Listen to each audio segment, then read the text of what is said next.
evening, good morning, and good afternoon to everyone around the world. My name is Michael McGee, and this is Real Talk, Real People, Real Situations. And today I got a good one for you today. We're going to talk about understanding the fetal psychological development as it relates to the mother's traumatic stress. Yes, we're going to talk about maternal health today and how the traumatic worlds of the mother can work against the fetal psychological development. This means it can work against how the baby is being developed for a lifetime over the generations and generations. These things can happen. So before we get started today, I'm very passionate about this subject, but before we get started today, what I want to do is go to our very first sponsor, and then we're going to jump right into maternal health today.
Okay, so let's get started here. Okay, when reviewing how trauma affects human development, stage theorists like Sigmund Freud, Erikson, John Piaget have all associated the beginning stages of observation to human behavior starting at birth. However, these well-known stage theorists does not consider the gap in human psychological development that starts in the utero to conception. According to research, over 250,000 people who live in lower income areas are unaware of the effects that traumatic stress has on their environment. That the traumatic stress from their environment has on the fetal psychological development. Washington, D.C. therapist Libby explains that there is a developmental stage gap before birth that can create psychological issues for the unborn child due to the mother's levels of social stress. This is so important into the world that we live in today. There is so much going on in our communities, from gun violence to low-paying jobs. There is so much going on in our communities when it comes to the fake news, social media. I mean, there's just so much going on. So what happens inside of the womb can be affected by external environmental issues that is taken on by the mother. We're going to use a case study here. This case study is a young lady named Kathy. Now, Kathy is 18 years old. She's pregnant. She's an African American female from the Washington, D.C. area. Now, Kathy, as a child, was diagnosed with ADHD and depression and is a fifth generation resident to where access to social supports in her community is challenging. Kathy, who comes from a single parent household, observed her mother struggle day to day to provide just the basic needs of supports.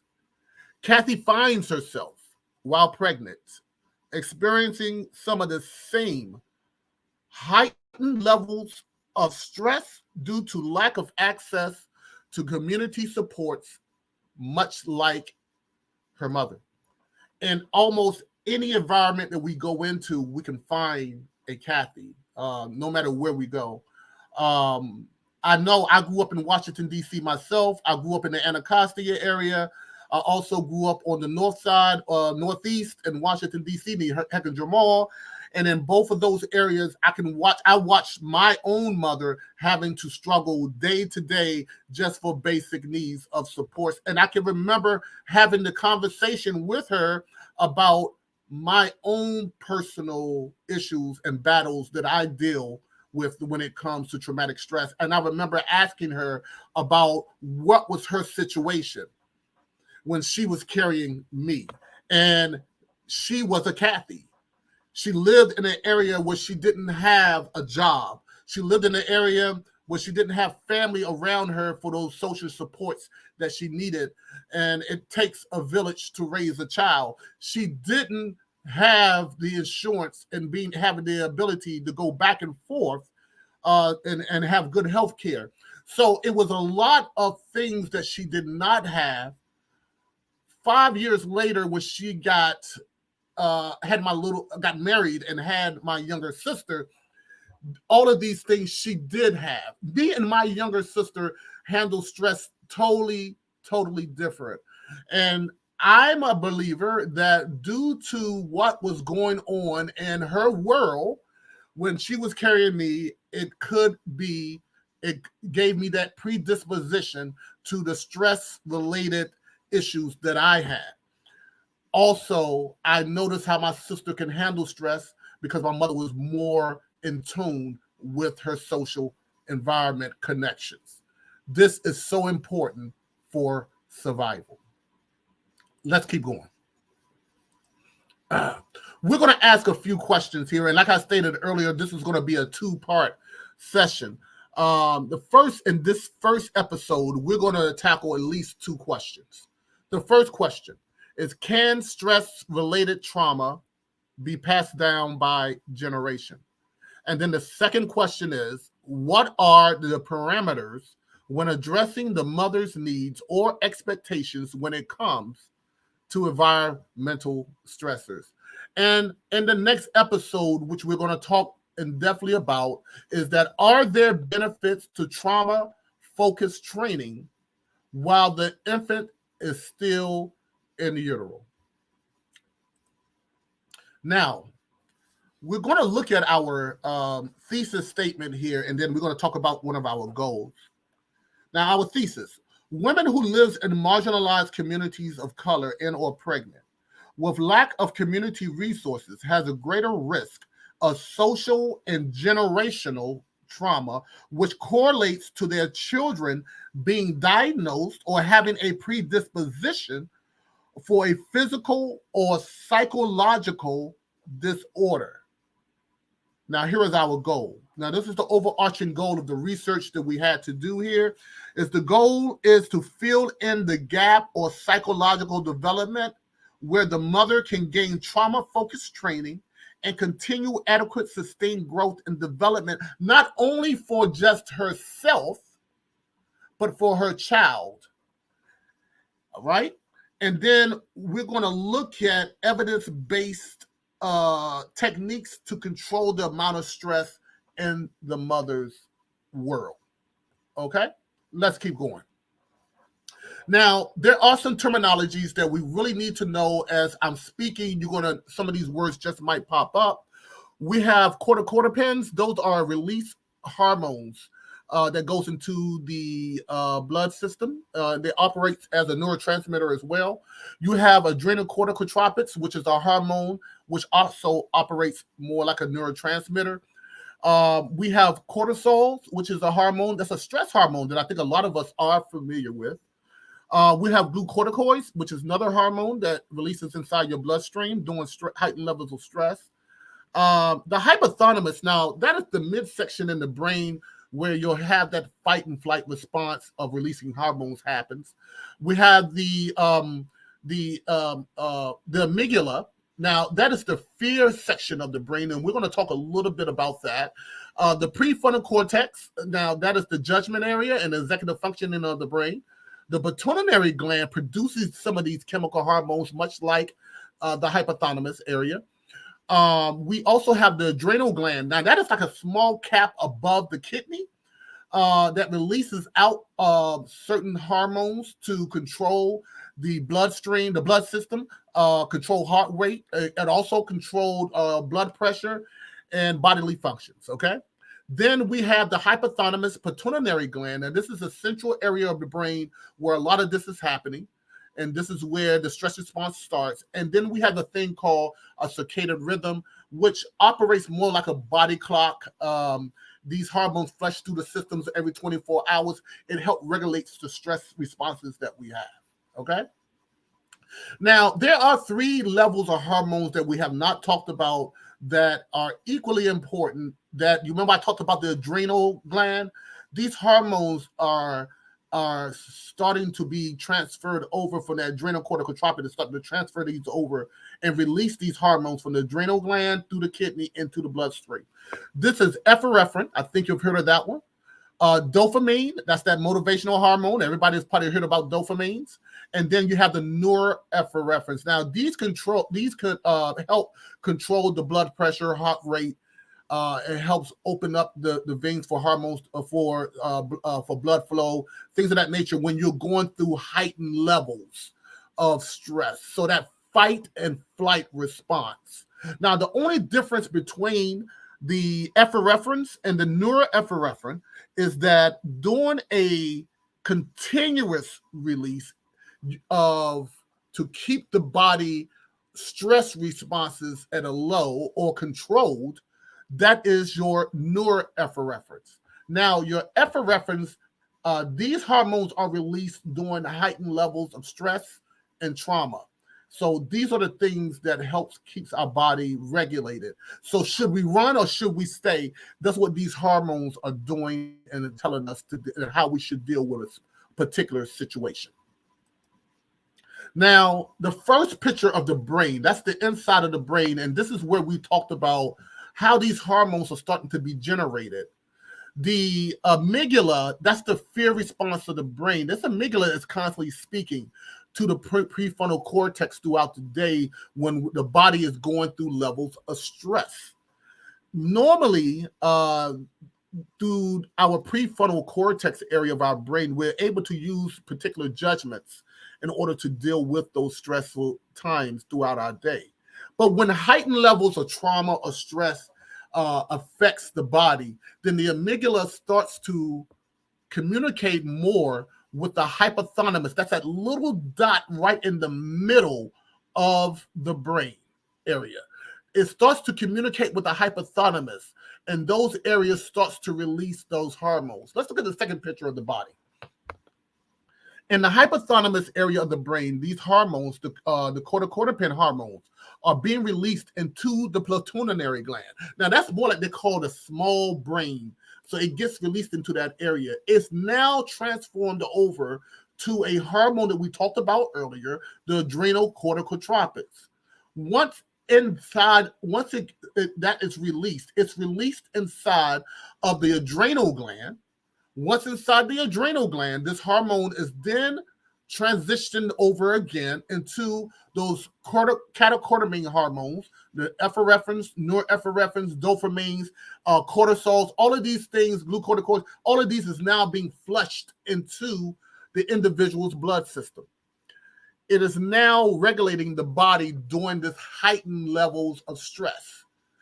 As a negative loop, it goes back up the body and it calms the nervous system down. However, what happens when you live in heightened levels of environmental stressors where your body is constantly heightened when it comes to those levels of stress? It brings on trauma. According to the APA, which is the American Psychological Association, trauma is an emotional response to a terrible event like an accident, a rape, a national disaster. We'll probably have heard a lot about this kind of trauma. It was just associated with PTSD in war-borne areas. I am here to say that a lot of our communities, even here in the U.S., areas like Washington, D.C., Chicago, Atlanta, L.A., New York. There's a lot of areas in our communities that are much like some of these war zones that our soldiers go and fight in. We have the gun violence. A lot of times you have the rape, you have the food insecurities, you have the lack of schools and educations being secure in these areas, which brings on shock and denial. And a lot of times it can bring on other reactions, which include unpredictable emotions like depression. It can bring on stuff like flashbacks and mood disorders. It can put strain on our relationships within our families and our communities. It even bring on physical symptoms like insomnia, headaches, nausea. It can even tear down the nervous system and bring on damages within your nervous the endocrine system. A lot of times, this environmental trauma can play a very harsh part on the individual itself. But how about a mother who are living in these traumatic conditions, who are going through these parental traumas? How about the mother who does not have the things that she needs in order to feed back nutrients to her baby? Parental stress can affect the outcome of the unborn child while the child is still in utero, even past the embryo stage into the stage of fetal development. Lack of health care, a poor education system, a legal system that does not serve and protect, low paying jobs, no access to adequate housing and food. How about lack of family support? Racism, COVID-19. We still haven't dealt with the outcome of COVID-19 and what it's going to look like for years to come. Intimate partner violence, drug and motivational use, social media. I mean, it's so much that goes on that can heighten our stress levels, which is directly associated with the child that's still in utero. How this happens. I started my research looking at 9 to 20 weeks during fetal stage of development. However, what I found out, even as early as 6 weeks of the fetal stage of development, the mother's environmental stressors can take on a physical and psychological effects. Now, once again, I said this earlier, even beyond the embryo stage. Normally, genetics, genes, a lot of things changes. That's the point of change, that the genetics can change at that stage, is the embryo stage. However, there is pressing research that's saying, and even in the fetal stage of development, these genetical changes can have a direct outcome of psychological and physiological behaviors later on in life for children. Some of the immediate outcomes that we see is preterm infant mortalities or low birth rates. There could be abnormalities inside of the brain and then the nervous system, because this is when the brain and nervous system has been developed. It can lead to a predisposition for neurological and stress-related disorders later down the line, which we will talk about. As I stated earlier, starting right around the 6 weeks of development, we can start seeing some of these changes outside of the embryo stage. And right around that 9 to 20 weeks is when that brain and nervous system is being developed. And then during those stages of development, we can have a mutation in that stage of development. There can be a protein that can be turned on that can also make a predisposition for later on in life. Now, how did this happen? When we're looking at the fetus and how it is positioned through the placenta, these hormones that we talked about, those catecholamine hormones, those adrenocorticotropics, those cortisols, these hormones are being fed through the baby, through the placenta, straight through the umbilical cord and to the child. So the child is now mutating the child while the child is going through this area of development. Some of the outcomes, and this is not a full exhausted list, it's just a few. Some of the outcomes could be ADHD, conduct disorder, oppositional defiant disorder.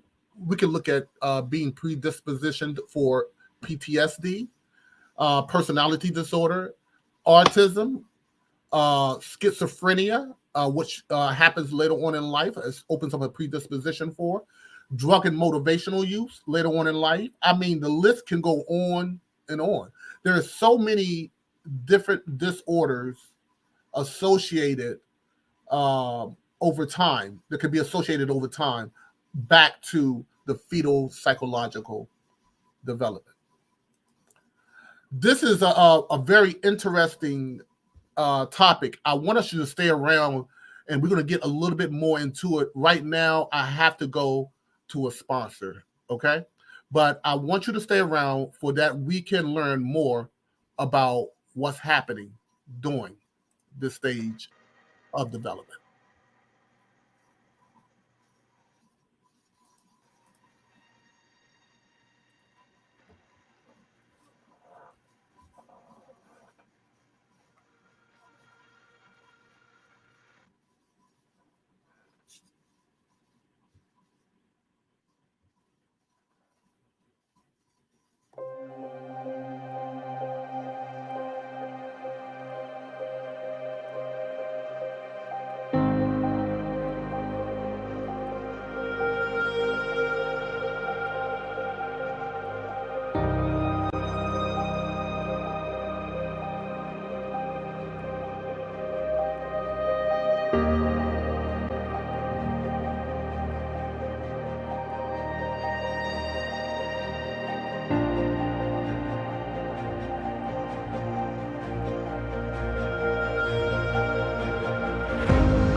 Okay, we are back with real talk, real people, real situations. Now, according to Crandall and Whifford, 2012, children first experience with their mother external environment begins in the womb, and the fetus can even recognize the mother's voice in utero. During that 9 to 20 weeks, as we talked about, a lot of things can happen inside of the womb when it comes to maternal health and the outcome of how the child psychological or physiological development can happen for them throughout the stages of their life. If the mother is going through heightened levels of traumatic trauma, traumatic stress, if they're having ongoing arguments like an intimate partner violence, things of that nature, as we talked about earlier, some of these outcomes could be these disorders that we talked about earlier. It makes it a predisposition.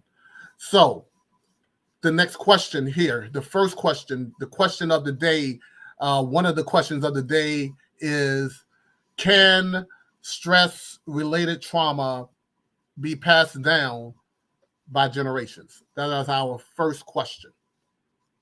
Let's take a look.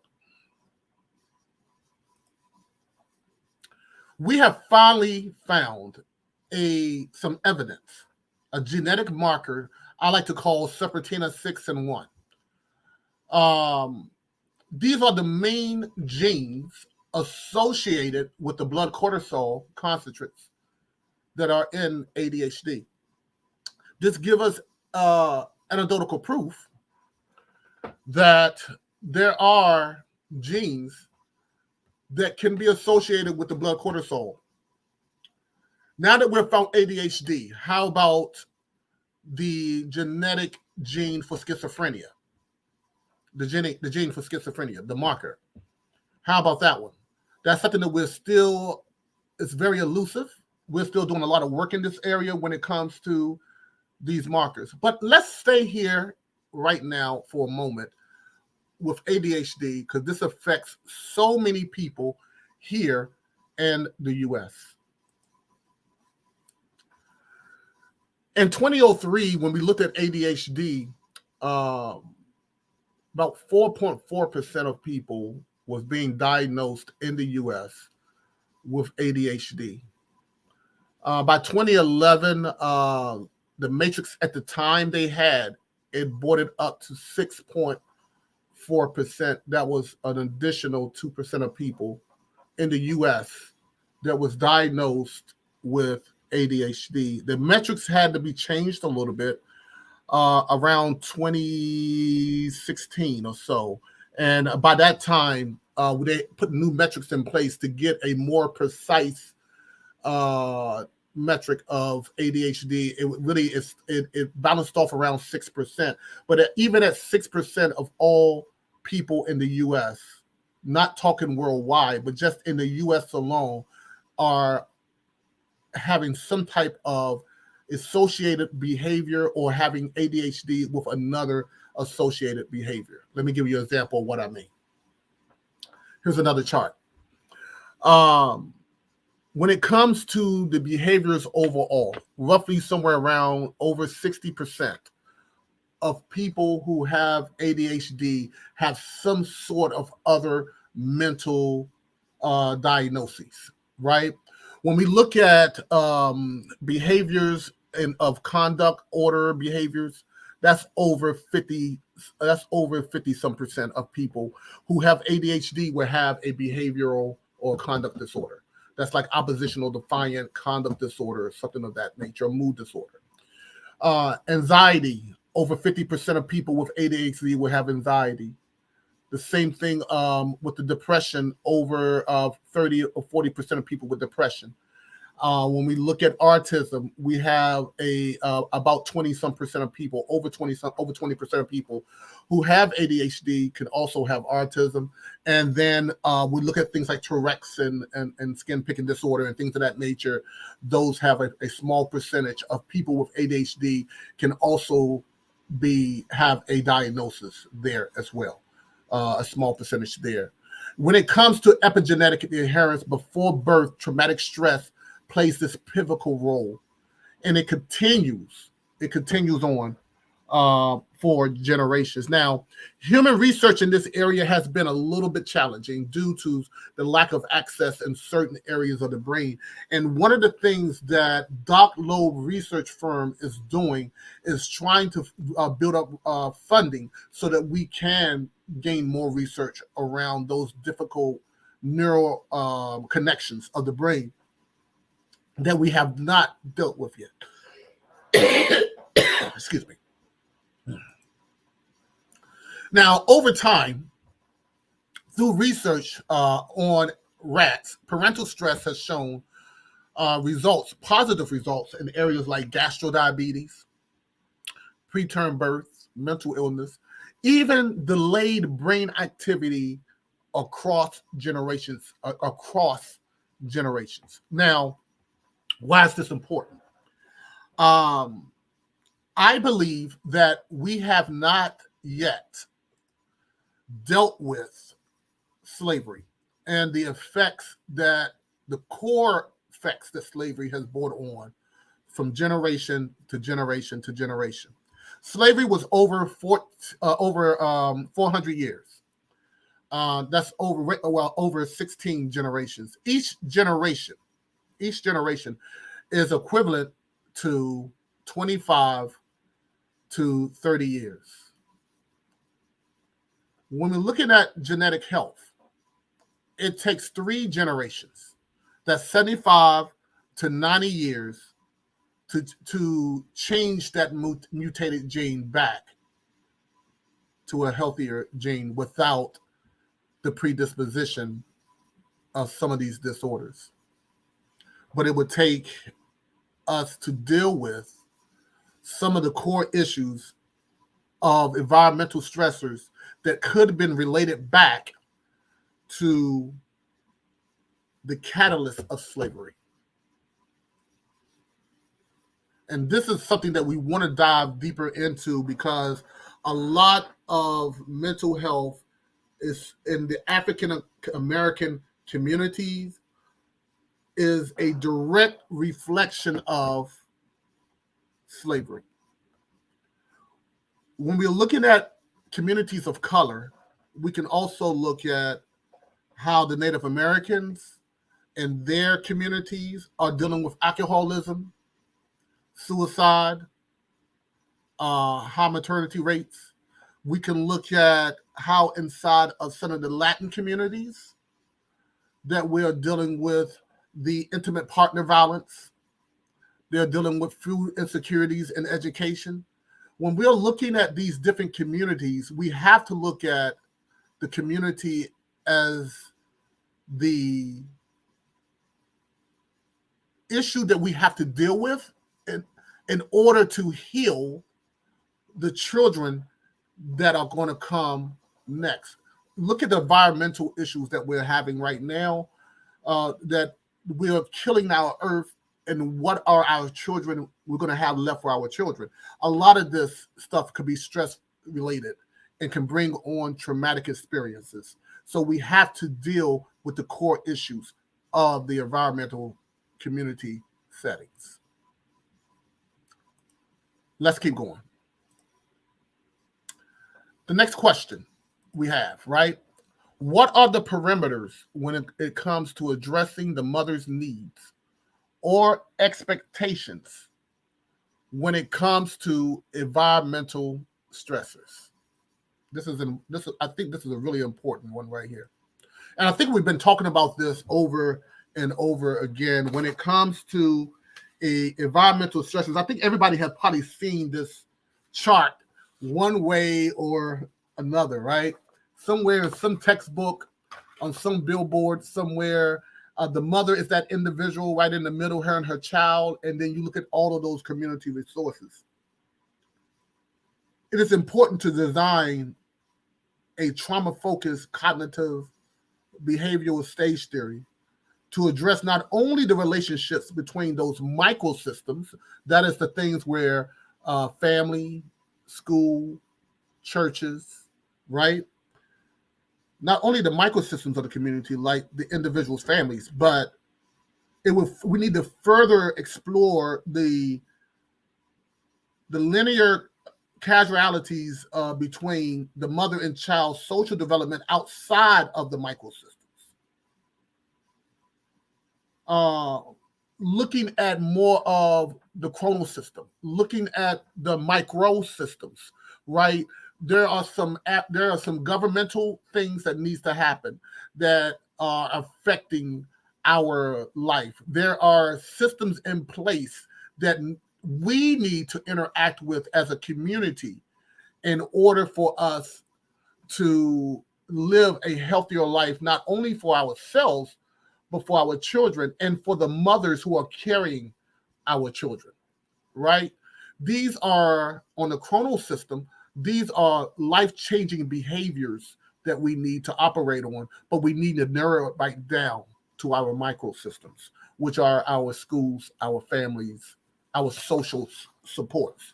If you do not have access to these ecological community systems, or if your access is very limited, it can bring on heightened levels of traumatic stress in which an individual will have to deal with from day to day. And I think that is so important for us to understand. We are all interconnected. In some African traditions, family, when you look at when a mother has a child, or when a father, a parent, when parents, excuse me, when a parents have a child, the child is not just born to mom and dad or that family. The child is born to the community. So if the child does not have adequate schooling, adequate medical needs, if that child does not have those nurturing things in order for the child to survive, then that child will become a menace to the community. But if the child does have these things, they have that family support, if they have those community resources, then that child can be more of a positive influence. So on the nature and on the genetic side of the discussion, we can understand how the fetal development correlates with outcome of predispositions for behaviors later on. And on the nurturing side, we can understand how, as a child views how the parents, especially in the first 5 years, if the child views how the parents handle stress, that child starts to learn to deal with the stressful environments as well. And if that can be for a positive, or that can be for a negative. Let's keep going on a little bit here. This particular chart is very interesting because what it looks at the how the behaviors are passed down genetically, and or learn these behaviors are learned, and how they can be an outcome for later on in life. So you have your precursors, the genetic factors. You have the learning experiences, or maybe the challenging family dynamics, which will bring on this diathesis, this vulnerability to have a behavior later on. These behaviors can act out over the stage of development, and it can have a outcome of something like schizophrenia. Let's talk about that for a second. Schizophrenia. Schizophrenia can be diagnosed around the age of 16. However, there's very little that we know about the genetic properties of schizophrenia earlier on, before that age of 16. It is a protein that is turned on later on in life as you go through a stressful situation. So it shows you just how maybe one of these precursors, which are the genetic factors, or one of these precursors like a challenging family dynamics. A family member could have genetically been already predisposed to schizophrenia, has schemers inside of their lives. The child learns these these poor family dynamics, and then they take on those dynamics later on. So there you have not only the genetic factor where the mother or the father or whoever in the family was already having a predisposition, they also have some of these learning experiences that goes along with the poor family dynamics in the home that can bring on the behaviors. This is a straight need for trauma-focused training earlier on in a child's life. So this speaks to where we want to go in part 2 of this discussion. That speaks exactly where we want to go in part 2 of the discussion. Let's talk about our theories, because I have to before I leave. I really need to talk about that. But before we do that, our sponsor once again from Boston Scientific. We want to show our sponsor one more time before we end the session, and we're going to get into what our theorist thinks about this trauma around fetal development, and did we even have the resources to understand this earlier on? We'll come right back to that very soon.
All right, we are back for the last part of our segment for today, understanding the fetal psychological development as it relates to the mother's traumatic stress. So, in the paper that I wrote, I stated, in reviewing different stage theorists, when working with children, notice theorists like Sigmund Freud believe that the starting of the infancy stage, a child development is associated with the deep pleasures within the id, the most inner part of the brain. As a child grows, their development is associated with an erotic pleasure-seeking identification marker. This marker creates a foundational understanding of the child's development. Now, this is based off of the Freudian principle. However, when we looked at the researcher like Jean Piaget, who worked with children over 50 years, observing the children through different lenses, Piaget focused on the biological development of the child, believing that the child development unfolds in stages much like Freud argued. However, there is an enormous difference. Freud believed that the child development stage reflects their deepest desires, where Piaget believed that the child development is associated with the interactions the child has in his or her environment.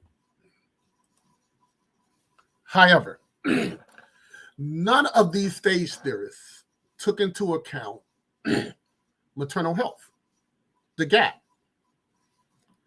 What happens before birth has a direct reflection of what is to come. The technology at the time did not have the the instruments to measure this at the time. Today, we have MRIs, fMRIs, we have CAT scans. We can literally look inside of the brain. We can actually measure the amount of stress that a person is going through blood slava, hair cortisols. We can look at blood itself, slava, blood, and hair cortisol. We can look at these different, we have different techniques now, forensics, that we can look at to measure how stressed an individual is. But how do we deal with it? How do we deal with the stress? How do we assist the community in healing? This is going to come in several different ways. It's things that we're going to have to look at, as things that we're going to have to continuously research. Doc Loeb Research Firm focuses on working with people to heal the community, especially when it's dealing with mental health. There are ways, healthy ways, that we can deal with the community, and we can work with the community to grow the community. And certain areas right now do not have access to just simple educational things like schools and hospitals. There are certain areas right now that does not have access to these things. So it's our job, our duty, just to make sure that as a community, we're working more as a village to help heal the community. We need to work as a village, remembering that when a child is born to a family, he is not just born to mom and dad. This child is born to the community. It is our responsibility to heal the community. This is part one of understanding the fetal psychological development. We will want to dig in deeper the next time on understanding interventions and techniques that we can use in order to make maternal health healthier, so that we have an outcome of children that does not have a predisposition for some of the disorders that we talked about earlier today. Once again, I want to thank you. This has been Mike McGee. We'll talk. People.